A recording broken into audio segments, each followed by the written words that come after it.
Estimados alumnos, muy buenas tardes. Me comunico nuevamente con ustedes para seguir adelante con la presentación de estas últimas materias que nos queda por tratar en relación a la iglesia particular. Vamos a seguir adelante, en este caso, con el estudio de la diócesis y sus equiparaciones, en primer lugar, desde los cánones 368 al 373. Vamos a referirnos en este sentido a las iglesias particulares y la autoridad que se constituye en ellas como parte de este primer título, señalando que, en primer lugar, como señala el canon 368, estas iglesias particulares en las cuales y desde las cuales existe esta iglesia católica, que es una, santa, católica, apostólica, son las organizaciones que se da al pueblo de Dios, que lleva por nombre esta organización de la iglesia particular o diocesana,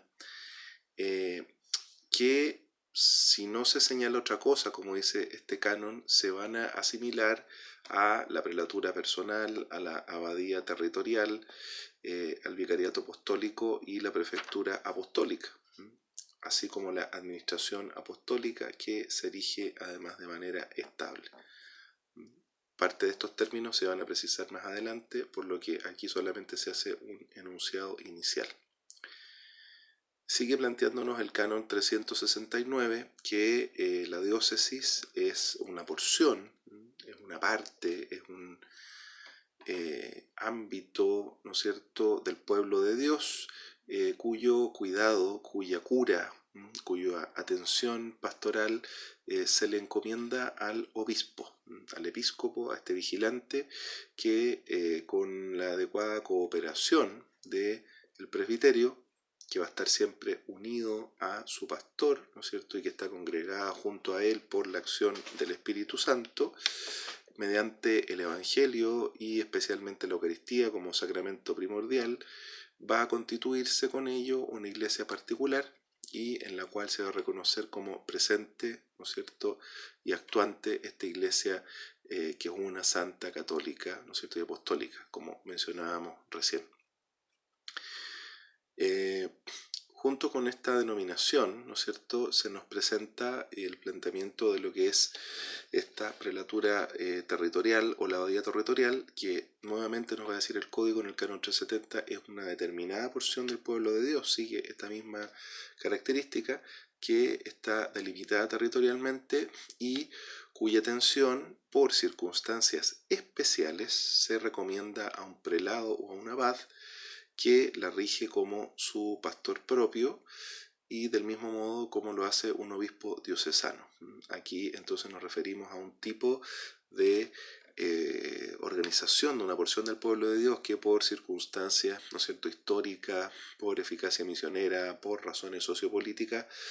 va a tener esta forma de comprenderse como prelatura territorial, abadía territorial. Junto con esto, el canon 371 nos va a plantear las otras denominaciones, vicariato apostólico o prefectura apostólica, que nuevamente nos va a decir es una determinada porción del pueblo de Dios que por circunstancias peculiares no se ha constituido como diócesis y que se recomienda en cuanto a su atención pastoral a un vicario apostólico o a un prefecto apostólico para que las rija en nombre del sumo pontífice. Aquí estamos hablando de los casos en los cuales estamos ante una iglesia que no está suficientemente enraizada, en una iglesia que está en un contexto, ¿no es cierto?, de misión, de establecimiento de la organización eclesiástica, y por lo tanto tienen estas denominaciones particulares, estas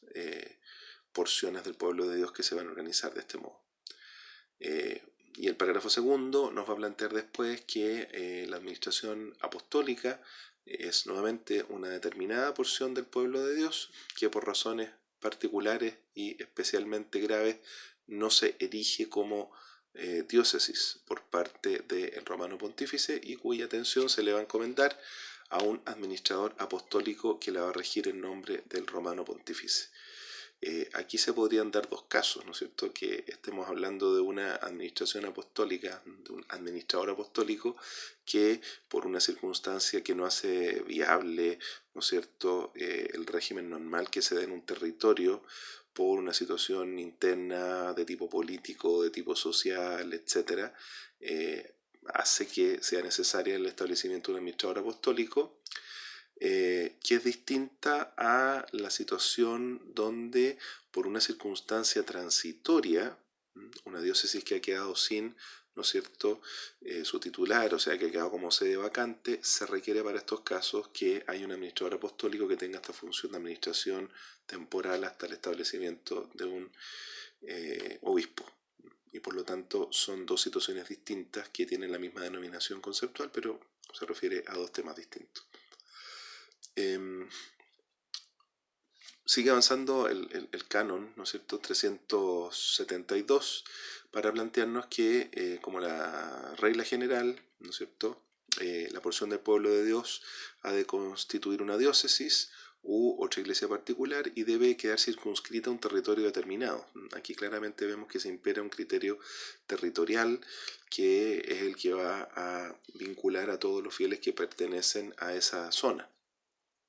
Y cuando resulte por circunstancias útiles, ¿no es cierto?, a razón del análisis que hace la autoridad de la Iglesia y en atención a lo que pueden señalar las conferencias episcopales, pueden dentro de un mismo territorio, ¿no es cierto?, haber iglesias particulares distintas en función de los distintos ritos de los fieles o por alguna otra razón que sea aconsejable. Por lo tanto, dentro de un determinado territorio se podría dar también la constitución de iglesias particulares distintas en razón del rito, principalmente. Esto no se da de una manera tan regular en Chile, pero sí en otros países donde puede haber distintas y un número significativo de personas que estén perteneciendo a distintos ritos y por los cuales para ellos se establece entonces esta posibilidad. Avanza el canon 373 planteándonos que es la suprema autoridad de la Iglesia, ¿no es cierto?, la que debe erigir estas iglesias particulares, y una vez que estas iglesias han sido legítimamente erigidas, ¿no es cierto?, gozan entonces ellas de personalidad jurídica para poder actuar en el contexto de la vida del derecho. Entonces, esos cánones nos van a plantear estas primeras aproximaciones a las iglesias particulares, a las diócesis y a sus equiparaciones, y después vamos a entrar a lo que es el análisis de los obispos, que son aquellos que tienen esta facultad de gobernar al interior de la diócesis, ¿no es cierto?, ejerciendo la plenitud de la potestad al interior de esta diócesis, como vamos a ver después en alguna distinción que se puede hacer desde el punto de vista de qué es lo que va a comprender, ¿no es cierto?, el ejercicio de esta actividad de regir. Por lo tanto, aquí, como seguimos diciendo en el esquema, vamos a hablar de los obispos, de su concepto, la identidad que tienen, ¿no es cierto?, los tipos y la potestad que tienen los obispos, partiendo del canon 375, donde se plantea que los obispos por institución divina son los sucesores de los apóstoles en virtud del Espíritu Santo que se les ha dado, y que son constituidos como pastores de la Iglesia para que también ellos sean, ¿no es cierto?, los maestros de la doctrina, sacerdotes del culto sagrado y ministros del gobierno. Y para que haya una consagración episcopal, ¿no es cierto?, junto con la función de enseñar, los obispos reciben también la función de santificar, la función de regir, y ahí es donde decía yo que está esta tría múnera, esta tría relacionada con las distintas funciones, ¿no es cierto?, la función de enseñar, que es propio del obispo, y para ello podría ser ayudado además por los sacerdotes dentro de la diócesis, los diáconos, la función de enseñar, ¿no es cierto?, la función de santificar a través de los sacramentos y la función de regir. Entonces, este ejercicio solamente se puede realizar, va a decir el código, en comunión con, ¿no es cierto?, la cabeza y con los miembros del colegio episcopal que estén en un contexto justamente territorial determinado dentro de un país que es donde se va a ejercer esa función por parte de los obispos y de la conferencia episcopal dentro de ese territorio, pero además con el resto de los obispos que a nivel del mundo, ¿no es cierto?, como colegio de obispos tienen esta función, ¿no es cierto?, de regir, enseñar y santificar. El código nos va a decir inmediatamente después en el canon 376 que podemos comprender a los obispos con denominaciones distintas. El obispo que normalmente nosotros conocemos es el obispo diocesano, que a los que se les ha encomendado la tarea del cuidado de una diócesis, y junto con los obispos diocesanos podemos reconocer a los que son además titulares, que son aquellos a los cuales no se les ha dado el cuidado particular de una diócesis y que tienen este nombre muchas veces porque una cierta tarea dentro de la iglesia requiere que la persona que la ejerce tenga el orden del episcopado, pero se le asigna, ¿no es cierto?, a modo titular una diócesis para que tenga esta referencia a que es obispo titular de esa diócesis, pero en la práctica no ejerce, ¿no es cierto?, la curia pastoral en ese contexto. Es el Santo Padre, ¿no es cierto?, el que nombra libremente a los obispos y confirma además a los que han sido legítimamente elegidos por los anteriores. Y esto está consagrado en el canon 377, diciendo posteriormente que cada 3 años, ¿no es cierto?, al menos los obispos de la provincia eclesiástica o donde así lo aconsejen las circunstancias, conferencia episcopal, deben elaborar una lista de común acuerdo y bajo secreto, donde se expliciten los presbíteros que podrían, presbíteros que están ejerciendo, ¿no es cierto?, en el contexto de lo que es el ser ordenado de manera secular, ¿no es cierto?, no perteneciente a un instituto, pero también aquellos presbíteros que pertenecen a los institutos de vida consagrada, o sea, a todos los presbíteros que dentro de una diócesis donde están ejerciendo ministerialmente estos presbíteros, el obispo considere que podrían ser idóneos para el episcopado, ¿no es cierto?, entonces preparar esta lista que debe enviar a la Santa Sede y permaneciendo el derecho, ¿no es cierto?, de cada obispo a dar a conocer personalmente estos nombres de los presbíteros que considere que son dignos o idóneos para el ejercicio de la tarea episcopal. Y cuando se establezca, ¿no es cierto?, de manera legítima que se da a nombrar un obispo diocesano o un obispo coadjutor, ¿no es cierto?, que va a contribuir en su tarea para proponer a la Santa Sede una terna, corresponde al legado pontificio, ¿no es cierto?, que es el legado que está en los distintos países en representación de la Santa Sede, investigar, ¿no es cierto?, analizar las cualidades personales, etcétera, separadamente de los que podrían ser futuros candidatos y comunicar a la Santa Sede su opinión en relación a estas tareas, ¿no es cierto? Y para ello deberá instruirse de aquello que le señalen, ¿no es cierto?, el presidente de la conferencia episcopal, colegio de consultores, ¿no es cierto?, el cabildo de la catedral, etcétera, y muchas veces también se podrá pedir por separado que ciertos miembros del clero e incluso laicos que se destaquen por su especial sabiduría puedan contribuir también en este proceso de discernimiento. Continúa este canon señalando que si no se ha provisto legítimamente otro modo, ¿no es cierto?, el obispo debe considerar, ¿no es cierto?, si es necesario tener la asistencia, el apoyo de un auxiliar que va a proponerlo a la Santa Sede a través de una lista de presbíteros que este mismo obispo presenta, pensando quiénes pueden ser los más idóneos, los que están más preparados para ejercer este cargo y esperando que haya una confirmación en relación a esta propuesta. Y termina este canon señalando que, a diferencia de como puede haber sido otro momento histórico, no se da la posibilidad a que las autoridades civiles tengan derecho, ¿no es cierto?, ni privilegio para elegir, nombrar, presentar o designar a los obispos. Canon 378 nos plantea que para que pueda establecerse el estudio de la competencia de los que pueden ser nombrados obispos, esta idoneidad de los candidatos al episcopado requiere de ciertos requisitos, ¿no es cierto? En primer lugar,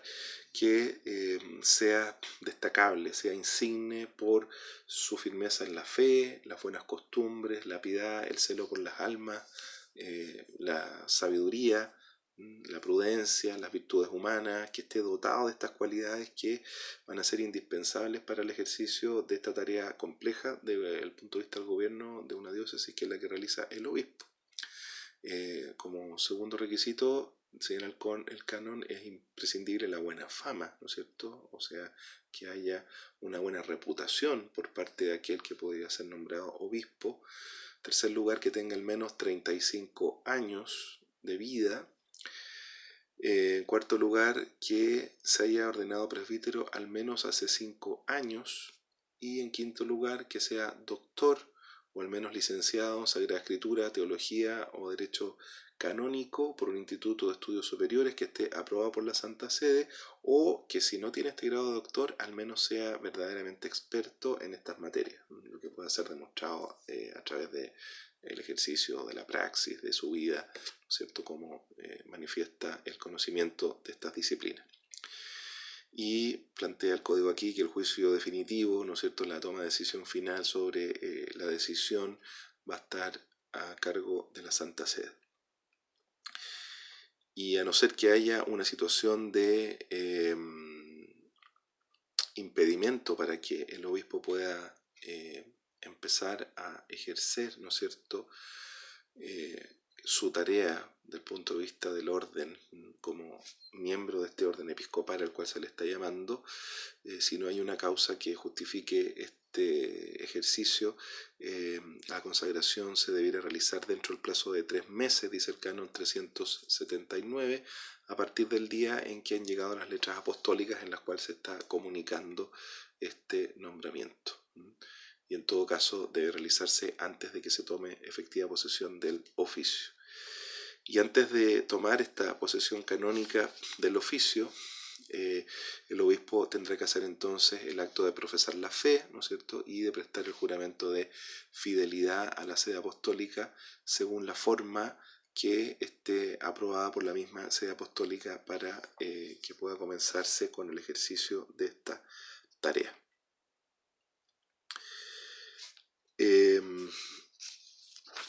Y conviene además señalar, para terminar con esta parte, que esta tarea que se le está asignando al obispo, ¿no es cierto?, de el gobierno de la Iglesia particular, ¿no es cierto?, asumiendo esta función, como hemos dicho, legislativa, ejecutiva y judicial, que se realizan al tenor del derecho. En este caso el obispo va a ejercer personalmente, ¿no es cierto?, la potestad legislativa, esta facultad de ser legislador al interior de su diócesis. La ejecutiva señala el código que la ha de ejercer por sí o por medio de vicarios generales o episcopales a los cuales les delegue ciertas tareas, ¿no es cierto?, conforme a las normas del derecho. Y judicial, esta potestad judicial la puede ejercer tanto personalmente o a través del vicario judicial que se establece al interior de las diócesis para que hagan las veces del obispo en las tareas de administrar la justicia conforme a lo que establecen las normas del derecho. Por lo tanto, esta triamúnera, esta triple función, va a tener también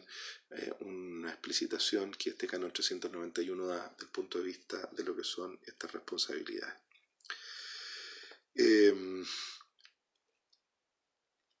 Hay también una responsabilidad en relación con los obispos del punto de vista de lo que debe realizar en relación a la celebración eucarística, lo que también debe concretar desde el punto de vista de lo que es el ejercicio de dar cuenta ¿no es cierto?, ante la sede apostólica, en lo que vamos a llamar la visita ad limina, y Canon 388 nos va a plantear en primer lugar que una vez que se toma, ¿no es cierto?, la posesión de una diócesis, el obispo debe aplicar por el pueblo al que se le ha encomendado su cuidado, ¿no es cierto?, la misa de todos los domingos y otras fiestas de precepto en la región, ¿no es cierto?, que es esta misa pro populo, esta misa que se realiza por el pueblo en relación al cual está llevando esta tarea de regir. Y junto con esta celebración, ¿no es cierto?, que realiza el obispo va a tener además no solamente esta tarea de rezar por su diócesis, sino que además la tarea de visitarla. Y esta visita, plantea el canon 396, es una visita que se va a realizar, ¿no es cierto?, cada año, total o parcialmente, de modo que al menos cada 5 años, si es que no se hace la visita total dentro de este periodo y se hace parcialmente, al menos cada 5 años se tiene que visitar la diócesis entera personalmente, o si está en una situación de impedimento, por el obispo coadjutor, el auxiliar, vicario general, episcopal o por parte de otro presbítero al cual se le encargue esta tarea. Y para realizar estas funciones, el obispo podrá elegir a los presbíteros con que él decide acompañarse en esta tarea y que puedan trabajar también como ayudantes en relación con esta visita que va a realizar. Y al mismo tiempo, cada 5 años, dice el canon 399, el obispo tiene que remitir, ¿no es cierto?, a la Santa Sede una relación sobre la situación de la diócesis en el contexto del tiempo que se establezca, y si, como dice el parágrafo segundo, ¿no es cierto?, de este canon, el año establecido para presentar la relación coincide en todo parte con los primeros 2 años desde que se asumió el gobierno en la diócesis, entonces el obispo podrá preparar, ¿no es cierto?, y presentar esta relación una vez que haya transcurrido, ¿no es cierto?, este tiempo desde que asumió el gobierno de la diócesis. Por lo tanto, se puede prescindir, ¿no es cierto?, en este primer momento de los 2 años de esta presentación para después hacer ejercicio de esta entrega. Y el canon 400 señala que esta presentación, ¿no es cierto?, que se debe hacer ante la sede apostólica